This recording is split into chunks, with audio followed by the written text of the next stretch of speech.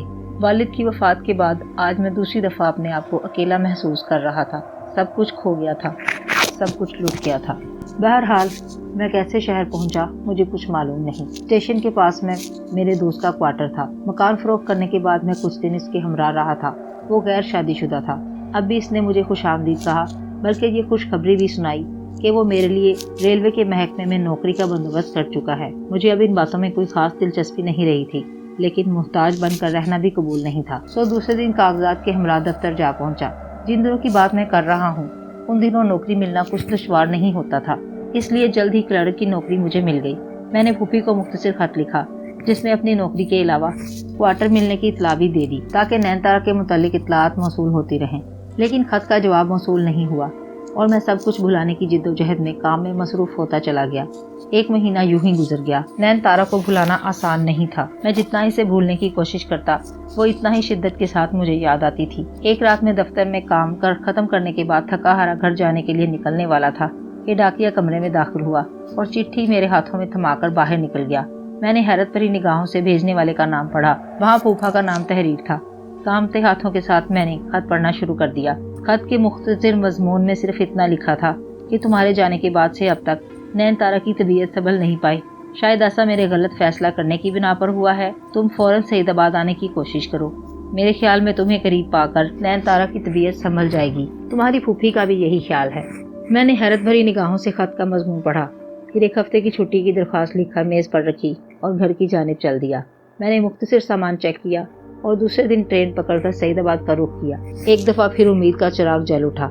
نین تارا کی شادی نہیں ہو پائی تھی اور پھوپھا کا مجھے خط لکھنا بھی میرے حق میں جاتا تھا۔ سوچوں کے ہجوم کے دوران سفر جلد ہی گزر گیا۔ جب میں نے سعید آباد کے اسٹیشن پر قدم رکھا تب اس دفعہ پھوپھا اور پھوپھی کو اپنا منتظر پایا۔ اسٹیشن سے باہر گھوڑا گاڑی بھی موجود تھی۔ سامان گھوڑا گاڑی میں رکھنے کے بعد سعید آباد تک کا سفر خاموشی کی نظر ہوا۔ گھر میں داخل ہونے کے بعد میں نے بے تاب قدموں کے ساتھ نین تارا کے کمرے کا رخ کیا۔ نین تارا پلنگ پر لیٹی ہوئی تھی۔ اس کی آنکھیں چوپٹ کھلی ہوئی تھیں اور جسم سوکھ کر کانٹا ہو رہا تھا، لیکن حیرت انگیز طور پر مجھے دیکھتے ہی وہ اٹھ کر کھڑی ہو گئی۔ پھوپھا اور پھوپھی کی آنکھوں میں تعجب کا عنصر نمایاں تھا۔ نین تارا نے میرے لیے چائے بنائی اور ہم خوش گپیوں میں مصروف ہو گئے۔ میں نے انہیں اپنی نوکری کے متعلق بتایا، کوارٹر ملنے کی نوید سنائی۔ مجھے یقین تھا کہ اب پھوپھا کے سر سے جاگیردار کا بھوت اتر چکا ہوگا۔ شاید مناسب موقع محل دیکھ کر وہ خود ہی میرے ساتھ بات چیت کریں گے، لیکن ایسا نہیں ہوا۔ دوسرے دن انہوں نے اس موضوع پر بالکل بات چیت نہیں کی۔ نین تارا مکمل طور پر صحت یاب ہو چکی تھی۔ خوشی اس کے چہرے سے عیاں تھی۔ تیسرے دن رات کو کھانے کے بعد پھوپھا نے اس بات کا آغاز کچھ یوں کیا۔ آج جاگیردار دکان پر آیا تھا۔ وہ اب جلد از جلد شادی کا تقاضا کر رہا ہے۔ مجھے تو کچھ سمجھ نہیں آ رہی، ہماری تیاریاں نہ ہونے کے برابر ہیں۔ پھر میرے خیال کے مطابق نین تارا ابھی تک مکمل طور پر صحت یاب نہیں ہو سکی۔ جاگیردار کا اصرار ہے کہ وہ 1-2 دن کے اندر تاریخ دے دی جائے۔ میرے خیال میں اس اصرار کے سامنے مزید نہیں رک پاؤں گا۔ تاریخ آج کی ہو یا پھر کل کی، اس سے فرق نہیں پڑتا، بیاہ تو کرنا ہی ہے، سو کل میں اسے جواب دے دوں گا۔ میں اٹھ کر اپنے کمرے میں چلا آیا۔ کاروبار کا تقاضا ابھی بھی میری محبت کے درمیان حائل تھا۔ میں دوبارہ زندگی سے بدظن ہو گیا۔ رات میں نے کرتے ہوئے گزاری اور صبح منہ اندھیرے سامان پیک کر کے اسٹیشن کی جانب چل دیا۔ پھوپھی کے نام مختصر تحریر چھوڑی تھی کہ مجھے اچانک ہی دفتر والوں کی جانب سے تار موصول ہوا ہے، جس کی بدولت مجھے بتائے بغیر جانا پڑ رہا ہے۔ آج پھر آسمان بادلوں سے بھرا ہوا تھا اور بوندا باندی کا آغاز تھا۔ اسٹیشن کی مختصر عمارت حسب معمول سنسان پڑی تھی۔ میں بینچ پر بیٹھ کر گاڑی کا انتظار کرنے لگا۔ بوندا باندی کی شدت میں اضافہ ہو رہا تھا۔ دور کہیں تڑاک کی آواز کے ساتھ بجلی گری، پھر انجن کی سیٹی کی آواز سنائی دی۔ میں نے لائنوں کی جانب دیکھا۔ پہاڑوں کے پاس گاڑی کی روشنیاں دکھائی دے رہی تھیں۔ اچانک مجھے قدموں کی آہٹ سنائی دی۔ میں نے پیچھے مڑ کر دیکھا۔ سیاہ برقعے میں ملبوس ایک لڑکی اسٹیشن کی عمارت سے نکل کر میری جانب چلی آ رہی تھی۔ گھنٹی کی آواز سنائی دی۔ اس کے ساتھ ہی سگنل ڈاؤن ہو گیا۔ لڑکی میرے قریب پہنچ کر رک گئی۔ میں نے سوالیہ نگاہوں سے اس کی جانب دیکھا۔ مجھے اس کا یوں اپنے قریب کھڑے ہونے کا مقصد نظر نہیں آ رہا تھا۔ اس نے جھٹکے کے ساتھ اپنے چہرے پر سے برقع اتار دیا۔ میں سکتے کی صورت میں اپنے سامنے کھڑی نین تارا کو دیکھنے لگا۔ میری زبان گونگ ہو گئی تھی۔ ٹرین اسٹیشن میں داخل ہو گئی۔ اس کے شور کی آواز سے میں ہڑبڑا کر حقیقت کی دنیا میں واپس آ گیا۔ نین تارا کسی پتھر کی مورتی کی مانند میرے سامنے کھڑی تھی۔ مجھے ایسا محسوس ہوا جیسے وہ سانس بھی نہ لے رہی ہو۔ اس کی نگاہیں میرے چہرے پر مرتکز تھیں۔ گاڑی اسٹیشن کی حدود میں داخل ہو کر رک گئی۔ مسافروں کا شور سنائی دینے لگا۔ تم یہاں کیوں آئی ہو؟ میرے حلق میں پھنسی پھنسی آواز نکلی۔ آپ کے ہمراہ جانے کے لیے۔ میں ابا کی خود غرضی کی بھیڑ چڑھنا نہیں چاہتی ہوں۔ اپنی دکان کو بچانے کے لیے وہ اپنی اکلوتی لڑکی کو بھی داؤ پر لگانے سے گریز نہیں کر پائے، تب میں بھلا کیوں ان کی خاطر اپنی محبت کی قربانی دینے کا اہتمام کروں؟ آپ جہاں جائیں گے میں بھی ساتھ جاؤں گی۔ آپ جیسا رکھیں گے میں خوشی کے ساتھ رہوں گی، لیکن پھوپھا اور پھوپھی میرے متعلق غلط رائے قائم کریں گے۔ نہیں نین تارا، میں ایسا نہیں کر سکتا۔ تم واپس چلی جاؤ۔ میں پھوپھا کی طرح خود غرض نہیں ہوں۔ اپنے مفاد کی خاطر دوسروں کی خوشیوں کو قربان کرنا میرا شیوا نہیں ہے۔ میں انہیں صدمہ نہیں دینا چاہتا۔ گاڑی کی روانگی کی وسل دی۔ تب نین تارا ہڑبڑا کر بولی، گاڑی روانہ ہونے والی ہے، آپ دیر نہ کریں۔ رہی ابا اور امی کی بات تو میں وہاں اپنا ہمزاد چھوڑ آئی ہوں۔ انہیں میرے فرار کے متعلق رتی برابر بھی شک نہیں ہوگا۔ میں نے حیرت بھری نگاہوں سے نین تارا کی جانب دیکھا، لیکن اس نے مجھے ہاتھ سے تھام لیا، پھر کھینچتے ہوئے ٹرین کی جانب چل دی۔ اب مزید صبر کرنا میرے اختیار سے باہر ہوتا جا رہا تھا۔ میں نے بھی بھاگتے ہوئے نین تارا کا ساتھ دینے میں بہتری جانی۔ ایک ہفتے کے بعد پھوپھا کا تار موصول ہوا۔ لکھا تھا، برخوردار، تمہارے خاموشی سے چلے جانے کے بعد نین تارا کی طبیعت دوبارہ خراب ہو گئی۔ ہم نے بے شمار حکیموں کا علاج کروایا، ساتھ والے گاؤں میں موجود ڈاکٹر سے بھی رجوع کیا، لیکن بات نہ بن سکی۔ ڈاکٹر کا کہنا تھا کہ جسم میں خون بنانے والے خلیوں کی مقدار میں بہت تیزی کے ساتھ کم ہوتی جا رہی ہے۔ لڑکی کو فوراً شہر لے جایا جائے، لیکن شہر جانے سے پہلے ہی نین تارا نے دم توڑ دیا۔ کل اس کا سوئم ہے، ہو سکے تو گاؤں کا چکر لگا لینا، تمہاری پھوپھی کی طبیعت بھی ناساز ہے۔ میں نے تار کو پڑھنے کے بعد ایک جانب رکھ دیا اور مطمئن نگاہوں سے دلہن بنی نین تارا کی جانب دیکھا، اور اطمینان کا سانس لینے کے بعد کمرے کا دروازہ مضبوطی کے ساتھ بند کر دیا۔